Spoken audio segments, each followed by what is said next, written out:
Je voudrais vraiment remercier les organisateurs du colloque, Alain Jacques, l'Académie des sciences, et je suis très ému d'avoir Jacques Blamont comme chairman, puisque j'ai eu la chance de l'avoir comme professeur et puis de lui succéder à ce qui s'appelait à l'époque un DESS, diplôme d'études supérieures, qui permettait de s'intéresser aux techniques du spatial. Et c'est lui qui m'a initié à ce que je vais vous présenter aujourd'hui. Alors, je suis aussi, depuis maintenant 16 ans, président d'un dispositif qui s'appelle Science à l'école. Et ce dispositif, j'en décrirai quelques-uns des actes, concerne 30 000 jeunes, lycéens et collégiens chaque année. Ces jeunes sont associés à 6 types d'expériences pour lesquelles de l'équipement leur a été proposé, leur a été fourni sur la présentation d'un projet scientifique avec leur professeur, leur équipe pédagogique. Et de ces 6 projets, il y en a un qui concerne évidemment Astro à l'école, c'est ce que je me concentrerai dans ce que je vais vous dire, sur fourniture donc d'une 60aine de télescopes, il y en a pratiquement 2 ou 3 dans chaque académie, qui permet aux jeunes de faire des observations par eux-mêmes avec leurs professeurs toutes les nuits éventuellement, et de, grâce à Internet, comparer ce qui se fait dans son établissement avec un autre établissement. Nous verrons que cela a amené des publications scientifiques et j'en donnerai la liste à M. Houllier pour qu'il puisse compléter effectivement son diagramme. Nous avons une action qui s'appelle Cosmo à l'école, qui a été montée avec l'IN2P3 et avec surtout le CERN, qui fait qu'on a un détecteur de gerbes cosmiques et qui permet là aussi, par comparaison, de déterminer la région du ciel d'où est venue la gerbe cosmique. Et ça peut avoir des applications pour les ondes gravitationnelles et la détection des ondes gravitationnelles. Nous avons Météo à l'école, avec Météo France. Et là aussi, nous avons des stages réguliers qui se font à l'École nationale de la météorologie.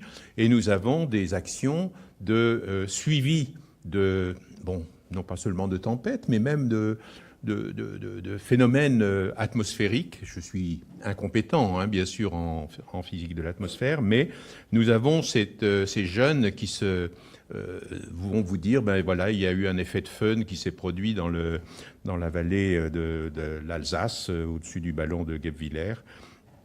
Nous avons une action de séquençage de l'ADN. Cette action se concentre sur le peuplier noir et nous avons 7000 séquençages qui ont été faits avec la Génopole d'Evry. Nous fournissons aux établissements un dispositif qui permet d'amplifier l'ADN lorsque le professeur et ses élèves vont collecter des petits éléments, des feuilles, des fragments de branches du peuplier noir.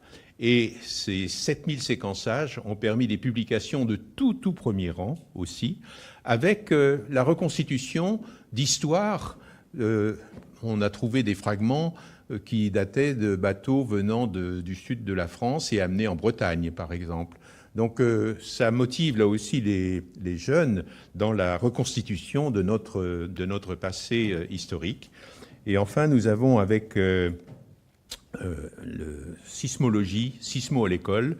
Et ça, je n'avais pas prévu de vous en parler, mais vu ce qui s'est passé avant-hier soir sur la sonde martienne et InSight et sur le Sismo, je puis vous dire que 36 de nos établissements sont équipés de sismographes, et ces sismos ont fait qu'ils ont été retenus pour avoir accès aux données martiennes à partir de l'arrivée des données du Sismo développé par Philippe Lognonnet. Donc dès janvier prochain, nous aurons là aussi plusieurs milliers de jeunes qui auront accès à ces données de l'intérieur martien. Donc c'est une action effectivement qui plaît beaucoup aux jeunes. Elle a dépassé les cadres de la France. Nous avons maintenant un dispositif européen dans lequel l'Italie, la Pologne participent à ces différentes actions. Alors, comme je suis astronome, je vais me concentrer un peu sur ce qui se passe avec Astro à l'école, et en particulier sur la fameuse Nuit des étoiles. Cette Nuit des étoiles est un élément extrêmement populaire. Cette Nuit des étoiles, où on reçoit, venant des Perséides, un certain nombre de traces d'étoiles filantes. Et qu'est-ce que c'est qu'une étoile filante? Alors, une étoile filante, eh bien, c'est une traînée lumineuse laissée par le passage d'un corps extraterrestre dans l'atmosphère. Alors, si c'est un petit fragment, vous pouvez avoir vaporisation, vous pouvez avoir aussi le dépôt d'une micrométéorite. Je vais revenir sur ce point. Si c'est un gros fragment, eh bien, vous allez avoir une météorite. J'ai amené quelques éléments que je vais faire passer parmi vous de météorites, de différentes météorites aussi, qui ont été certaines trouvées au Chili, d'autres des micrométéorites que nous avons collectées, je vous dirai comment on peut le faire, et des mesures qui ont été faites avec différents établissements scolaires aussi, s'intéressant à donc, la composition de ces objets. Alors, ce qui a motivé... Je fais passer directement la météorite. Ce qui a motivé effectivement cette action sur ce que sont les étoiles filantes et la récupération de ces météorites ou micrométéorites, c'est qu'au cours du XXe siècle, seulement 3 météorites ont été retrouvées en France, alors que le siècle précédent, il y en avait plusieurs centaines qui avaient été retrouvées. Alors c'est lié à la pollution lumineuse, c'est lié à un certain nombre d'effets de notre civilisation. Il n'y avait pas de lumière au XVIIIe siècle telle que nous les avons dans nos communes, dans nos villes. Et donc, on repérait plus facilement l'endroit où pouvait se poser une météorite. Et donc, dans la fourniture de ces télescopes aux établissements, eh bien, il y a des prises d'images qui sont faites simultanément sous différents angles par les professeurs et leurs jeunes. Et le Bureau des longitudes nous aide à reconstituer la trajectoire de ces objets et déterminer, parce que quand vous voyez une traînée d'étoiles filantes, vous avez l'impression que la météorite, la micrométéorite est tombée dans votre jardin et que vous allez la récupérer tout de suite. En fait, elle peut être à des dizaines de kilomètres. Et il faut vraiment avoir différents angles pour pouvoir reconstituer la trajectoire effective de la météorite. Alors, ces météorites sont donc des fragments d'astéroïdes et, en général, c'est le passage de la Terre dans son orbite autour du Soleil qui fait qu'on touche un reste de comète, une ancienne queue de comète, et que l'on peut avoir ainsi l'apparition de ces étoiles filantes. Alors, nous avons donc d'un côté une poussière cométaire, de l'autre des fragments d'astéroïdes possibles, tels que ceux que vous voyez dans vos mains maintenant. Alors, au mois d'août, eh bien, la Terre rencontre la fin de la comète Swift-Tuttle et donne naissance à cet essaim d'étoiles, cet essaim dit des Perséides.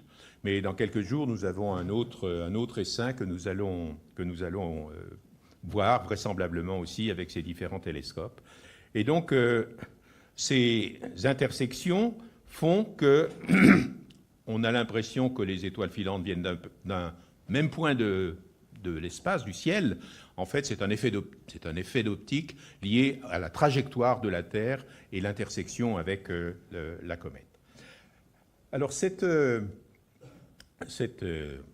analyse nous a conduit à proposer à un certain nombre d'établissements de faire de la collecte de micrométéorites. Alors, c'est quelque chose qui est en fait extrêmement facile à faire, qui est très peu onéreux et qui peut vous donner assez rapidement la découverte de tout petits nodules d'une fraction de millimètre de diamètre que vous récupérez avec des aimants extrêmement puissants. Alors effectivement, vous faites une sélection, vous n'allez récupérer que les micrométéorites ferromagnétiques, mais malgré tout, vous mettez ces aimants qui font quand même 1,5 Tesla, je vais les faire passer. Ne les mettez pas à côté de votre carte de crédit, hein, parce que vous auriez un petit souci après au distributeur. Eh bien, ces aimants, quand vous les mettez dans une bouteille, vous faites passer de l'eau de pluie à l'intérieur, à travers la bouteille, eh bien, les parties ferromagnétiques sont capturées par l'aimant. Vous prenez une série de binoculaires, un petit microscope, et vous voyez que vous avez des tout petits nodules sphériques. Pour vous donner un ordre de grandeur, je suis allé avec mes petits-enfants sur une des plages d'Ouessant avec une bouteille, et en une demi-heure, nous avons trouvé 3 micrométéorites. Une bouteille en plastique qu'on a traînée, on avait un râteau, on a ratissé le sable, et vous n'imaginez pas le bonheur de ces jeunes quand ils vont dire à leurs professeurs, quand ils vont dire à leurs parents « j'ai de la matière extraterrestre ». Donc c'est quelque chose, je crois, qui correspond exactement au thème de cette journée, une science participative, où nous avons ces milliers de jeunes qui peuvent faire ces expériences. Alors, vous n'êtes pas obligé d'acheter ces aimants, on les trouve là, rue de Rivoli, mais vous pouvez également utiliser les aimants des vieux ordinateurs et des lecteurs de disques où vous avez une partie magnétique extrêmement puissante. Enfin, je fais circuler ces aimants, vous verrez qu'ils sont assez puissants. Donc, nous avons évidemment d'autres observations maintenant qui sont en cours. Ce sont des observations qui sont là aussi disponibles pour l'ensemble de la communauté sur Jupiter avec Juno, avec JUICE, qui va bientôt être lancé. Nous avons vraiment une chance que le CNES, l'Agence spatiale européenne et la NASA ont développé l'accès aux données pratiquement en temps réel. Alors je vais vous montrer, c'est une des autres que je voudrais avoir. Là j'ai besoin d'aide puisque mes compétences en informatique sont négatives.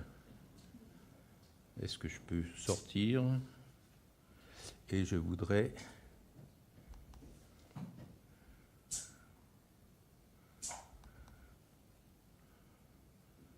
Alors, si vous comparez avec l'image que vous avez derrière sur l'écran et ce que nous avons ici, eh bien, c'est une image qui vient du noyau de la comète Churyumov-Gerasimenko, autour de laquelle nous avons eu la chance d'avoir une sonde européenne qui a passé plusieurs années et qui est allée tout près de la surface de cet objet, dans lequel nous avons pu découvrir effectivement des couches successives, et ces couches se vaporisent, se subliment lorsque le noyau de la comète s'approche du Soleil, et d'un passage à l'autre, on peut donc voir si la composition chimique eau lourde que l'on a dans la partie de la vapeur d'eau qui se sublime, si on a le même rapport, c'est-à-dire si la condensation qui a donné naissance au noyau de la comète s'est faite à une température donnée ou à une température différente. On peut donc là aussi reconstituer... Je m'excuse. On peut reconstituer l'histoire de la formation du noyau de la comète, mais bien sûr d'une partie de la formation de notre système solaire. Alors, personnellement, je trouve cette image absolument extraordinaire. On se croirait dans le massif du Mont-Blanc, hein, avec des glaciers, et c'est un noyau cométaire. Ce noyau de comète était à 500 millions de kilomètres de la Terre, une dimension de 6 sur 8 kilomètres. Et donc, ça aussi, ces données sont accessibles directement aux jeunes dans leur établissement.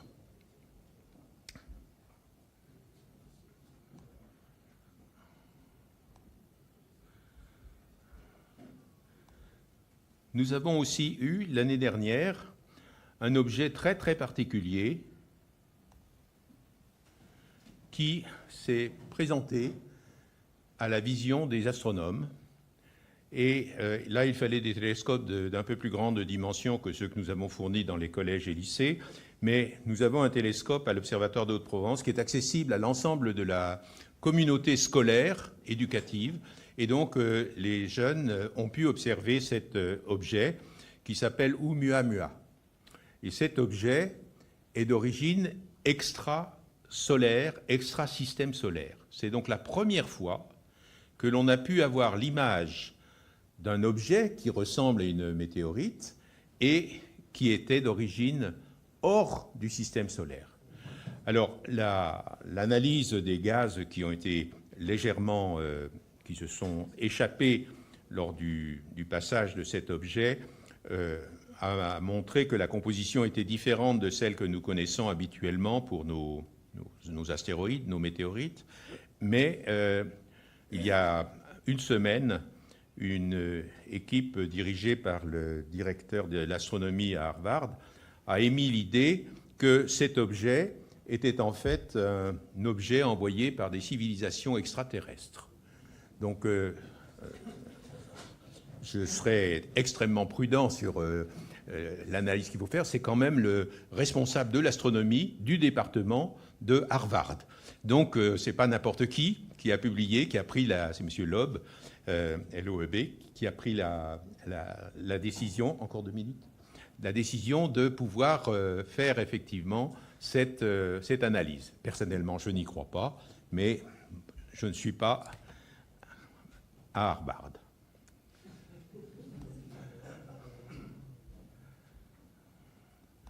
Donc voilà à quoi ressemble cet objet, vraiment. Et alors lui s'est basé pour son affirmation sur le fait que la trajectoire était difficile à comprendre s'il n'y avait pas eu un dégazage guidé par une fusée. Alors bon, là aussi, ça réveille des idées un petit peu auxquelles je n'adhère pas. C'est tout ce que je peux vous dire. Alors j'ai également dans la présentation une image que j'aime beaucoup, qui est le résultat de toutes les années d'observation que nous avons eues, plus de 10 ans d'observation sur Titan. Et ces observations ont été faites par un radar. J'ai eu la chance d'être dans cette équipe radar. Et en mettant bout à bout toutes les orbites qui ont été obtenues, vous voyez, on avait une toute petite quantité de la surface qui était observée à chaque passage. Eh bien, en les mettant toutes ensemble, on a découvert un ensemble de lacs et de mers remplis de méthane et d'éthane liquide. C'est donc la seule autre planète que la Terre sur laquelle nous avons un liquide à la surface. Et ces observations ont même amené à la découverte de ce qu'on a appelé une île mystérieuse, c'est-à-dire une île qui a disparu au bout de quelques mois, et nous n'avons pas encore la réponse à ce que c'était que cette île.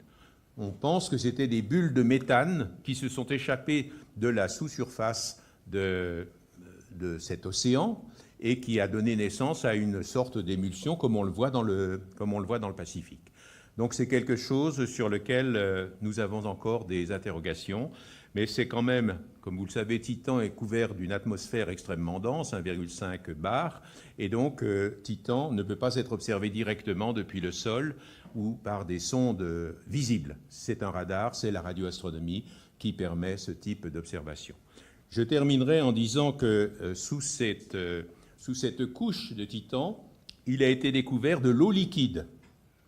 Et cette eau liquide, dans le cas des lunes à côté de Titan, Encélade, cette eau liquide s'échappe par certaines fractures de la couche de glace qui recouvre la planète. Et donc nous nous posons la question, et les biologistes se posent la question, de savoir si des formes de vie n'auraient pas pu prendre naissance même aux températures où nous sommes à moins 180 degrés Celsius, eh bien, s'il y a suffisamment de chaleur interne, est-ce qu'il n'y aura pas eu la possibilité de voir ce que nous avons dans le Pacifique Sud, où, au voisinage de ces sources chaudes, il n'y a pas d'oxygène, il n'y a pas de soleil, il n'y a que de l'eau soufrée, eh bien, il y a des formes de végétation, des formes de vie qui ont pris naissance. Donc, réponse dans 40 ans, je ne serai plus là, mais nos petits-enfants devraient avoir la réponse. Je vous remercie de votre attention.